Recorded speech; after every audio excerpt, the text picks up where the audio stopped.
Hello, my name is Craig Childs. I'm the pastor of the Kirk in Greensboro, North Carolina.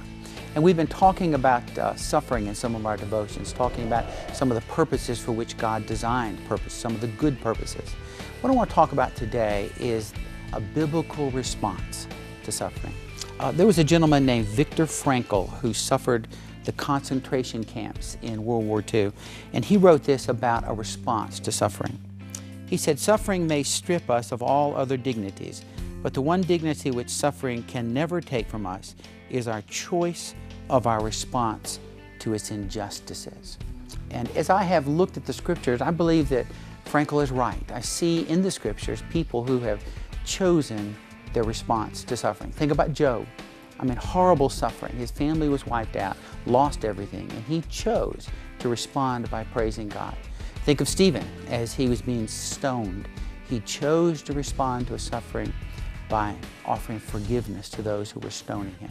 And so as we think about choosing our response to suffering, I would suggest that we consider an acronym that we've talked about in classes that I've been involved in called RARE.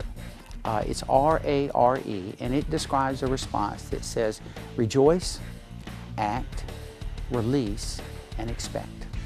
The very first step in responding to suffering is rejoice. And I'll read from James, where it says in chapter 1, "Consider it all joy, my brothers, when you encounter various trials and tribulations." Now, most people read that and they say, you know, that's got to be a misprint. I mean, that can't be right, not rejoice. The problem is, Paul says the same thing in chapter 5 of Romans. Peter says the same thing in 1 Peter. And the truth is, rejoicing is our first response, and we think that's insane. But the thing is, those folks seem to know some things that we need to capture in our hearts if we're going to respond well. And that is that their best friend is running the universe. And we are in the valley of shadow because our best friend has ordained it. We are in the time of suffering because He has decreed it. And not only does He not leave us, but He jumps into the pit and He is in the suffering with us. And they seem to realize that Jesus Christ loved them more than any other being in the universe, and that He knows what He's doing. And if we ever get that ingrained into our hearts, then rejoice actually becomes one of our first responses to difficulties and struggles.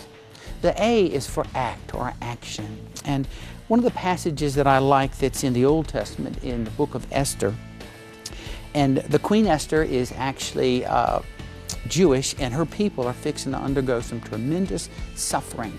And what she does is she's encouraged by Mordecai to go and speak to the king on behalf of the people. And she is worried and resistant. And he makes this statement, "And who knows whether you have not attained royalty for just such a time as this?" And the reality is, there are some times in our suffering that God has positioned us with either an authority or an influence by which we can act and affect the outcome. And if He's given us that, we need to act, and we need to use the authority and use the influence. And if we don't have those, one of the things we can always do is pray for God to change the outcome. So the second R is release. And this is the part that's hard for us. But if we get to the place where we don't have authority and we don't have influence, and God has chosen not to answer our prayer for change, we have to release it to Him. As Niebuhr's prayer would say, we have to have the serenity to accept the things we cannot change. The last E is for expect. And here's what we can expect, because God has promised it. We can expect that He will jump into that pit of suffering, put His arm around us, and He will care for us in the midst of the valley of the shadow. His name is Emmanuel.